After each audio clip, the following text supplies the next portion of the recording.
ಪ್ರಭಾತ 50ಯ ಮೊದಲ ಸುದ್ದಿ ಸಚಿವೆ ಲಕ್ಷ್ಮೀ ಹೆಬ್ಬಾಳ್ಕರ್ ಹಾಗೂ ಪರಿಷತ್ ಬಿಜೆಪಿ ಸದಸ್ಯ ಸಿಟಿ ರವಿ ನಡುವಿನ ಜಟಾಪಟಿ ಮತ್ತೊಂದು ಹಂತ ತಲುಪಿದೆ. ಒಂದ್ ಕಡೆ ಪ್ರಕರಣದ ಬಗ್ಗೆ ಸಿಐಡಿ ಅಧಿಕಾರಿಗಳು ತನಿಖೆ ಮಾಡ್ತಿದ್ದಾರೆ, ಮತ್ತೊಂದೆಡೆ ಬಿಜೆಪಿ ವಿಧಾನ ಪರಿಷತ್ ಸದಸ್ಯ ಸಿಟಿ ರವಿ ಹಾಗೂ ಪುತ್ರನಿಗೆ ಜೀವ ಬೆದರಿಕೆ ಹಾಕ್ತಿದ್ದಾರೆ. ಬಿಜೆಪಿ ವಿಧಾನ ಪರಿಷತ್ ಸದಸ್ಯ ಸಿಟಿ ರವಿಗೆ ಕೊಲೆ ಬೆದರಿಕೆ ಹಾಕಿ ಪತ್ರ ಬರೆದಿದ್ದಾರಂತೆ. 15 ದಿನದೊಳಗೆ ಲಕ್ಷ್ಮೀ ಹೆಬ್ಬಾಳ್ಕರ್ ಬಳಿ ಕ್ಷಮೆ ಕೇಳಬೇಕು, ಇಲ್ಲದೇ ಇದ್ರೆ ಹತ್ಯೆ ಮಾಡುವುದಾಗಿ ಚಿಕ್ಕಮಗಳೂರಿನ ಬಸವನಹಳ್ಳಿಯಲ್ಲಿರುವ ರವಿ ನಿವಾಸಕ್ಕೆ ಜೀವ ಬೆದರಿಕೆಯ ಪತ್ರ ಬರೆದಿದ್ದಾರಂತೆ. ಬಸವನಹಳ್ಳಿ ಠಾಣೆಯಲ್ಲಿ ದೂರು ದಾಖಲಾಗಿದೆ. ಎಂಎಲ್ಸಿ ಸಿಟಿ ರವಿಗೆ ಅಕಸ್ಮಾತ್ ಏನಾದರೂ ಆದರೆ ಸಿದ್ದರಾಮಯ್ಯ ಹಾಗೂ ಸರ್ಕಾರವೇ ಕಾರಣ ಅಂತ ಬಿಜೆಪಿ ಸಂಸದ ಜಗದೀಶ್ ಶೆಟ್ಟರ್ ವಾಗ್ದಾಳಿ ನಡೆಸಿದ್ದಾರೆ. ಹಿಂದುತ್ವದ ಬಗ್ಗೆ ಮಾತನಾಡೋರನ್ನ ಟಾರ್ಗೆಟ್ ಮಾಡಲಾಗ್ತಿದೆ, ಇದನ್ನೆಲ್ಲ ನೋಡಿದ್ರೆ ರಾಜ್ಯ ಸರ್ಕಾರದ ಅಸ್ತಿತ್ವದ ಪ್ರಶ್ನೆ ಕಾಡ್ತಿದೆ ಅಂತ ಶೆಟ್ಟರ್ ವಾಗ್ದಾಳಿ ನಡೆಸಿದ್ದಾರೆ. ರಾಜ್ಯದಲ್ಲಿ ಆಡಳಿತ ಕಾನೂನು ವ್ಯವಸ್ಥೆ ಉಳಿದಿಲ್ಲ ಅಂತ ಬಿಜೆಪಿ ಶಾಸಕ ಬಸನಗೌಡ ಪಾಟೀಲ್ ಯತ್ನಾಳ್ ವಾಗ್ದಾಳಿ ನಡೆಸಿದ್ದಾರೆ. ಭದ್ರತೆ ಇದ್ರೂ ಸುವರ್ಣಸೌಧದಲ್ಲಿ ಗೂಂಡಾಗಳು ಹೊಕ್ಕು ಸಿಟಿ ರವಿ ಮೇಲೆ ಹಲ್ಲೆಗೆ ಯತ್ನಿಸಿದ್ರು. ಈಗ ಸಚಿವೆ ಲಕ್ಷ್ಮೀ ಹೆಬ್ಬಾಳ್ಕರ್ಗೆ ಕ್ಷಮೆ ಕೇಳಬೇಕು ಅಂತ ಬೆದರಿಕೆ ಪತ್ರ ಬಂದಿದೆ ಅಂತ ಕಿಡಿಕಾರಿದ್ದಾರೆ. ಬಿಜೆಪಿ ವಿಧಾನ ಪರಿಷತ್ ಸದಸ್ಯ ಸಿಟಿ ರವಿಗೆ ಬಂದಿರುವಂತಹ ಬೆದರಿಕೆ ಸಂಬಂಧ ಡಿಸಿಎಂ ಡಿಕೆ ಶಿವಕುಮಾರ್ ಮಾತನಾಡಿದ್ದಾರೆ. ಚಿಕ್ಕಮಗಳೂರಲ್ಲಿ ಮಾತನಾಡಿದ ಅವರು ರವಿಯೊಬ್ಬ ಡ್ರಾಮಾ ಮಾಸ್ಟರ್ ಅಂತ ವಾಗ್ದಾಳಿ ನಡೆಸಿದ್ದಾರೆ. ಡ್ರಾಮಾ ಮಾಸ್ಟರ್ ಎಂದ ಡಿಸಿಎಂ ಡಿಕೆ ಶಿವಕುಮಾರ್ ಹೇಳಿಕೆಗೆ ಸಿಟಿ ರವಿ ತಿರುಗೇಟನ್ನು ನೀಡಿದ್ದಾರೆ. ಉಪಮುಖ್ಯಮಂತ್ರಿ ಆಗಿದ್ದೀರಿ, ನಿಮ್ಮ ಘನತೆಗೆ ತಕ್ಕಂತೆ ಮಾತನಾಡಿ. ನೀವು ಮುಖ್ಯಮಂತ್ರಿಯಾಗುವ ಕನಸನ್ನ ಕಾಣ್ತಾ ಇದ್ದೀರಿ, ಅದಕ್ಕೆ ಬೇಕಾದ ಯೋಗ್ಯತೆ ಗಳಿಸಿಕೊಳ್ಳಿ ಅಂತ ವಾಗ್ದಾಳಿ ನಡೆಸಿದ್ರು.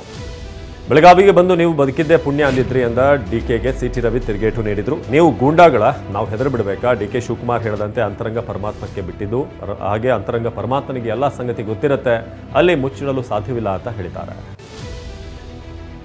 ಬೆದರಿಕೆಗಳಿಗೆಲ್ಲ ಹೆದರಿ ಮನೆಯಲ್ಲಿ ಕೂರುವ ಜಾಯಮಾನ ನಂದಲ್ಲ ಅಂತ ಬಿಜೆಪಿ ಎಂಎಲ್ಸಿ ಸಿಟಿ ರವಿ ಹೇಳಿದ್ದಾರೆ. ಚಿಕ್ಕಮಗಳೂರಿನಲ್ಲಿ ಮಾತನಾಡಿದ ಅವರು, ಮಚ್ಚು ದೊಣ್ಣೆ ಗನ್ ಹಿಡಿದು ಬಂದಾಗ್ಲೇ ಹೆದರ್ಲಿಲ್ಲ, ಈ ಪತ್ರಕ್ಕೆ ಹೆದರ್ಕೊಳ್ತೀವ, ಪ್ರೀತಿಗೆ ಬಗ್ತೇವೆ, ವಿಶ್ವಾಸಕ್ಕೆ ಜೀವಕ್ಕೆ ಜೀವ ಕೊಡ್ತೀವಿ ಅಂತ ಹೇಳಿದ್ರು. ಸಿಎಂ ಅಧಿಕಾರ ಬದಲಾವಣೆ ಚರ್ಚೆ ಮಧ್ಯೆ ಡಿಸಿಎಂ ಡಿಕೆ ಟೆಂಪಲ್ ರನ್ ಮುಂದುವರೆದಿದೆ. ನಿನ್ನೆ ಶೃಂಗೇರಿ ಶಾರದಾ ಮಠಕ್ಕೆ ಭೇಟಿ ನೀಡಿದ ಡಿಕೆಶಿ ಶೃಂಗೇರಿ ಮಠದ ಆವರಣದಲ್ಲಿ ನಡೆದ ಸುವರ್ಣ ಭಾರತಿ ಕಾರ್ಯಕ್ರಮದಲ್ಲಿ ಭಾಗಿಯಾದರು. ನಿನ್ನೆ ಬೆಳಗ್ಗೆ ಶೃಂಗೇರಿ ಶಾರದಾ ಮಠದ ಆವರಣದಲ್ಲಿರುವ ಶನೈಶ್ಚರ ದೇವಾಲಯದ ಕಾರ್ತಿಯ ವಿರಾರ್ಚನಾ ದೇವರಿಗೆ ಡಿಕೆ ವಿಶೇಷ ಪೂಜೆಯನ್ನ ಸಲ್ಲಿಸಿದ್ರು. ಡಿಕೆ ಶಿವಕುಮಾರ್ ಹೆಸರಿನಲ್ಲಿ ಅರ್ಚಕರು ವಿಶೇಷ ಅರ್ಚನೆ ಮಾಡಿದ್ರು. ಶಾರದಾಂಬೆಯ ದರ್ಶನದ ಬಳಿಕ ಡಿಸಿಎಂ ಡಿಕೆ ಗುರು ನಿವಾಸಕ್ಕೆ ಭೇಟಿ ನೀಡಿ ಆಶೀರ್ವಾದ ಪಡೆದರು. ಚಿಕ್ಕಮಗಳೂರಿನ ಶೃಂಗೇರಿ ಶಾರದಾಂಬೆ ದರ್ಶನಕ್ಕೆ ಡಿಕೆ ಶಿವಕುಮಾರ್ ಆಗಮಿಸಿದ್ರು. ಶಾರದಾ ಪೀಠದ ಆವರಣದಲ್ಲಿರುವಂತಹ ಕಾರ್ತಿಯ ವಿರಾರ್ಚನಾ ದೇವರಿಗೆ ಪೂಜೆ ಸಲ್ಲಿಸಿದ್ರು. ಶಾರದಾಂಬೆ ಸನ್ನಿಧಿಯಲ್ಲೇ ಮುಂದಿನ ಸಿಎಂ ಡಿಕೆ ಶಿವಕುಮಾರ್ ಅಂತ ಕಾರ್ಯಕರ್ತರು ಘೋಷಣೆ ಕೂಗಿದ್ರು. ಚಿಕ್ಕಮಗಳೂರಿನ ಶೃಂಗೇರಿ ಶಾರದಾಂಬೆ ಸನ್ನಿಧಿಗೆ ಆಗಮಿಸೋ ಮುನ್ನ ಮಾತನಾಡಿರುವಂತಹ ಡಿಸಿಎಂ ಡಿಕೆ ಶಿವಕುಮಾರ್, ನನಗೆ ಯಾವ ಘೋಷಣೆನೂ ಬೇಡ, ಯಾರ ಬೆಂಬಲವೂ ಬೇಡ, ಯಾವ ಶಾಸಕರ ಅವಶ್ಯಕತೆಯೂ ಇಲ್ಲ ಅಂತ ಹೇಳಿದ್ರು. ಪ್ರಯತ್ನ ಮಾಡಿದ್ರೆ ಭಗವಂತ ಫಲ ಕೊಡ್ತಾನೆ ಅಂತ ಹೇಳೋ ಮೂಲಕ ಟ್ವಿಸ್ಟ್ ಕೊಟ್ಟಿದ್ದಾರೆ. ಡಿಕೆ ಶಿವಕುಮಾರ್ ಅಧಿಕಾರಕ್ಕಾಗಿ ಶತ್ರುನಾಶಕ್ಕಾಗಿ ಹೋಗೋದು ಅಂತ ಎಚ್ಡಿಕೆ ಕಾಲೆಳೆದಿದ್ರು. ಇದಕ್ಕೆ ತಿರುಗೇಟು ಕೊಟ್ಟಿರುವ ಡಿಕೆ, ಅವರು ಕದ್ದು ಮುಚ್ಚಿ ಪೂಜೆ ಮಾಡ್ತಾರೆ, ನಾನು ಓಪನ್ ಆಗಿ ಮಾಡ್ತೀನಿ ಎಂದರು. ಡಿಸಿಎಂ ಡಿಕೆ ಶಿವಕುಮಾರ್ ವಿರುದ್ಧ ಟೀಕೆ ಮಾಡಿದ ಕೇಂದ್ರ ಸಚಿವ ಪ್ರಹ್ಲಾದ್ ಜೋಶಿ, ಡಿಕೆ ಶಿವಕುಮಾರ್ ಪ್ರಕಾರ ಶತ್ರುಗಳು ಯಾರು, ಸಿದ್ದರಾಮಯ್ಯನವರ, ಡಾಕ್ಟರ್ ಪರಮೇಶ್ವರ ಅಂತ ಪ್ರಶ್ನೆ ಮಾಡಿದ್ದಾರೆ. ಕುರ್ಚಿಗಾಗಿ ತಮ್ಮ ರಣನೀತಿಗಳನ್ನ ಮಾಡ್ತಿದ್ದಾರೆ ಅಂತ ಬಸವರಾಜ ಬೊಮ್ಮಾಯಿ ಹೇಳಿದ್ದಾರೆ. DCM DK Shivakumar temple run ಮಾಡ್ತಿದ್ರೆ ಇತ್ತ ಪರಮೇಶ್ವರ್ ನಿವಾಸಕ್ಕೆ ಸಚಿವರಾದ ಎಚ್ ಕೆ ಪಾಟೀಲ್, ರಾಮಲಿಂಗಾರೆಡ್ಡಿ ಆಗಮಿಸಿದ್ರು. ಕೆಲ ಕಾಲ ಚರ್ಚೆ ಮಾಡಿದ್ರು. ಬಳಿಕ ಮಾತನಾಡಿದ ಗೃಹ ಸಚಿವ ಡಾಕ್ಟರ್ ಜಿ ಪರಮೇಶ್ವರ್, ಹೈಕಮಾಂಡ್ ಜೊತೆ ಚರ್ಚಿಸಿ ಸಭೆ ಮಾಡ್ತೀವಿ ಎಂದರು. ಮುಖ್ಯಮಂತ್ರಿ ಕುರ್ಚಿ ಕಿತ್ತಾಟದಲ್ಲಿ ಕಾಂಗ್ರೆಸ್ ಸರ್ಕಾರ ಪತನ ಖಚಿತ ಅಂತ ಬಿಜೆಪಿ ಸಂಸದ ಜಗದೀಶ್ ಶೆಟ್ಟರ್ ಭವಿಷ್ಯ ನುಡಿದಿದ್ದಾರೆ. ಹುಬ್ಬಳ್ಳಿಯಲ್ಲಿ ಮಾತನಾಡಿದ ಅವರು, ಕೆಲ ಸಚಿವರು ಔತಣಕೂಟ ಮಾಡಿದ್ರು, ಇದಕ್ಕೆ ಡಿಕೆ ಅಡ್ಡಗಾಲು ಹಾಕಿದ್ರು ಅಂತ ವಾಗ್ದಾಳಿ ನಡೆಸಿದ್ದಾರೆ. ಅಧಿಕಾರಕ್ಕಾಗಿ ಕಾಂಗ್ರೆಸ್ನವರು ರಣಹದ್ದುಗಳಂತೆ ಕಚ್ಚಾಡ್ತಿದ್ದಾರೆ ಅಂತ ಸಂಸದ ಗೋವಿಂದ ಕಾರಜೋಳ ಟೀಕಿಸಿದ್ದಾರೆ.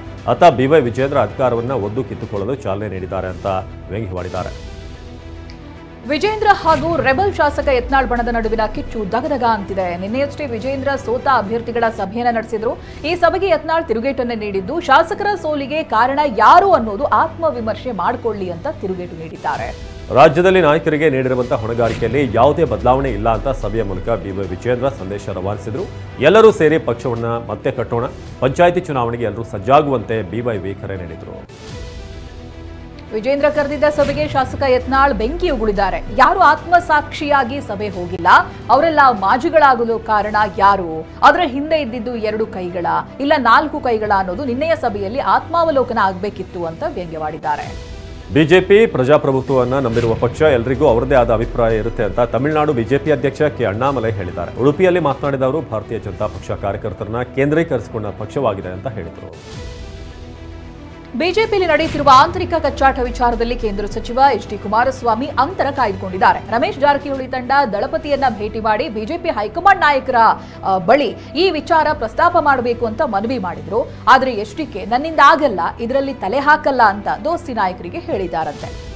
ಕೇಂದ್ರ ಸರ್ಕಾರ ತೆರಿಗೆ ಹಣವನ್ನು ಹಂಚಿಕೆ ಮಾಡಿದೆ. ಆದರೆ ಉತ್ತರದ ರಾಜ್ಯಗಳಿಗೆ ಸಿಂಹಪಾಲು ಸಿಕ್ಕಿದೆ. ಉತ್ತರ ಪ್ರದೇಶಕ್ಕೆ ಅತಿ ಹೆಚ್ಚು ಅಂದರೆ 31,039 ಕೋಟಿ, ಬಿಹಾರಕ್ಕೆ 17,403 ಕೋಟಿ, ಮಧ್ಯಪ್ರದೇಶಕ್ಕೆ 13,582 ಕೋಟಿ, ಪಶ್ಚಿಮ ಬಂಗಾಳಕ್ಕೆ 13,017 ಕೋಟಿ ನೀಡಿದರೆ ಕರ್ನಾಟಕಕ್ಕೆ ಕೇವಲ 6,310 ಕೋಟಿ 40 ಲಕ್ಷ ರೂಪಾಯಿ ಸಿಕ್ಕಿದೆ. ದೇಶದಲ್ಲಿ ಅತಿ ಹೆಚ್ಚೆಚ್ಚು ತೆರಿಗೆ ಕಟ್ತಿರೋದು ಕರ್ನಾಟಕ. ಆದರೆ ರಾಜ್ಯಕ್ಕೆ ತೆರಿಗೆ ಹಂಚಿಕೆಯಲ್ಲಿ ಅನ್ಯಾಯ ಆಗಿದೆ ಅಂತ ಕಾಂಗ್ರೆಸ್ ನಾಯಕರು ಆರೋಪ ಮಾಡಿದ್ದಾರೆ.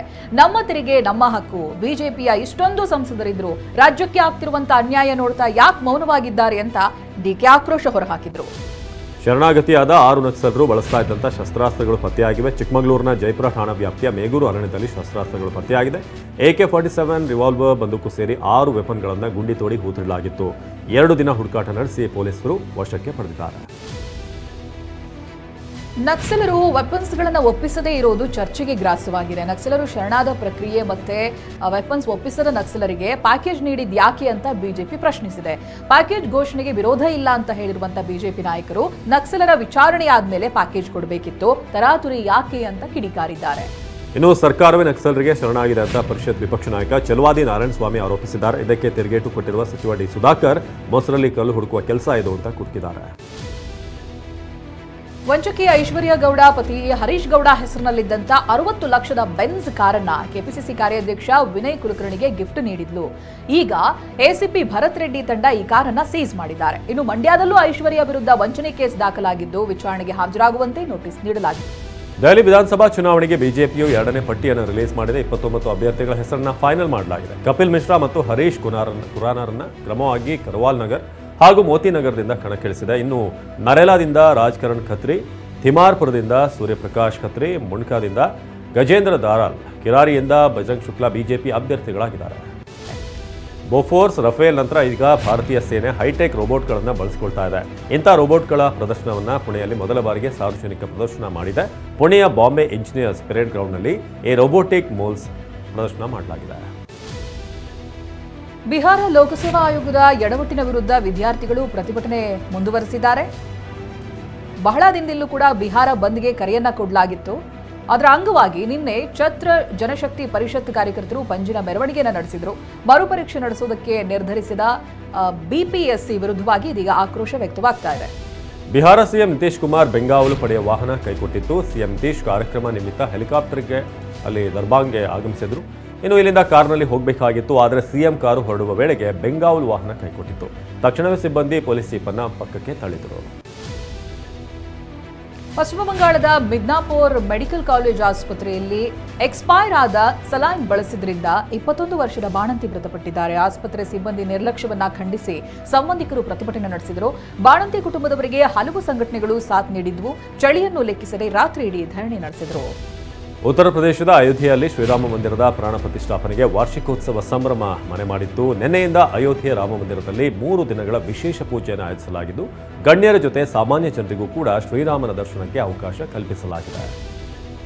ರಾಮಲಲ್ಲಾ ದರ್ಶನ ಪಡೆಯಲು 110 ಗಣ್ಯರಿಗೆ ಆಹ್ವಾನ ನೀಡಲಾಗಿದ್ದು 5,000 ಜನರಿಗೆ 3 ದಿನಗಳ ಕಾರ್ಯಕ್ರಮದಲ್ಲಿ ಭಾಗಿಯಾಗಲು ಆಹ್ವಾನಿಸಲಾಗಿದೆ. ವಾರ್ಷಿಕೋತ್ಸವ ಹಿನ್ನೆಲೆಯಲ್ಲಿ ರಾಮಲಲ್ಲಾಗೆ ಗಂಧ, ಬೆಣ್ಣೆ, ತುಪ್ಪ ಸೇರಿದಂತೆ ವಿವಿಧ ಉತ್ಪನ್ನಗಳಿಂದ ಅಭಿಷೇಕ ನಡೆಸಲಾಗಿದೆ. ಅಯೋಧ್ಯೆಯಲ್ಲಿ ಶ್ರೀರಾಮಲಲ್ಲನ ಮೂರ್ತಿಯ ಪ್ರಾಣ ಪ್ರತಿಷ್ಠೆಯ ಮೊದಲ ವಾರ್ಷಿಕೋತ್ಸವಕ್ಕೆ ಕೆಲವೇ ದಿನಗಳು ಮಾತ್ರ ಬಾಕಿ ಇದೆ. ಅತ್ತ ಸೀತಾಮಾತೆಯ ತವರು ನೇಪಾಳದ ಜನಕಪುರಿಯಲ್ಲಿ ಕೂಡ ಸಂಭ್ರಮ ಮನೆ ಮಾಡಿದೆ. ಜನಕಪುರಿಯಲ್ಲಿ ಬಗೆ ಬಗೆಯ ದೀಪಗಳನ್ನು ಹಚ್ಚಿ ಸಂಭ್ರಮ ಮನೆ ಮಾಡಿತು. ಉತ್ತರ ಪ್ರದೇಶದ ಪ್ರಯಾಗ್ರಾಜ್ನಲ್ಲಿ ನಾಳೆಯಿಂದ ಮಹಾ ಕುಂಭಮೇಳ ಆರಂಭವಾಗಲಿದೆ. ಇದಕ್ಕಾಗಿ ಸಕಲ ಸಿದ್ಧತೆ ಮಾಡಿಕೊಳ್ಳಲಾಗಿದೆ. ಪ್ರಯಾಗ್ರಾಜ್ ನಗರ ಲೈಟಿಂಗ್ಸ್ನಿಂದ ಮಧುವಣಗಿತ್ತಿಯಂತೆ ಕಂಗೊಳಿಸ್ತಾ ಇದೆ. ಇದಕ್ಕೆ ಪುಷ್ಟಿ ನೀಡುವಂತೆ ಲೇಸರ್ ಲೈಟಿಂಗ್ ವ್ಯವಸ್ಥೆಯನ್ನ ಮಾಡಲಾಗಿದೆ. ಉತ್ತರ ಪ್ರದೇಶದ ಪ್ರಯಾಗ್ರಾಜ್ನಲ್ಲಿ ಆರಂಭವಾಗಲಿರುವ ಮಹಾ ಕುಂಭಮೇಳಕ್ಕೆ ಭಾರಿ ಭದ್ರತೆ ಕಲ್ಪಿಸಲಾಗಿದೆ. ಕುಂಭಮೇಳ ನಡೆಯುವಂತಹ ಸ್ಥಳದಲ್ಲಿ ಮಾಕ್ ಡ್ರಿಲ್ ಅನ್ನು ಮಾಡಲಾಗಿದ್ದು ಅಹಿತಕರ ಘಟನೆ ನಡೆದರೆ ಯಾವ ರೀತಿ ಟ್ಯಾಕಲ್ ಮಾಡಬೇಕು ಅನ್ನೋ ತಯಾರಿ ನಡೀತಿದೆ. ಗುಜರಾತ್ನ ಅಹಮದಾಬಾದ್ನಲ್ಲಿ ಕೈಟ್ ಫೆಸ್ಟಿವಲ್ ನಡೀತಾ ಇದೆ. ಈ ಬಾರಿ ಕೈಟ್ ಫೆಸ್ಟಿವಲ್ನಲ್ಲಿ 47 ದೇಶಗಳು ಹಾಗೂ ಭಾರತದಲ್ಲಿನ 11 ರಾಜ್ಯಗಳ ಸ್ಪರ್ಧಾಳುಗಳು ಪಾಲ್ಗೊಂಡಿದ್ದಾರೆ.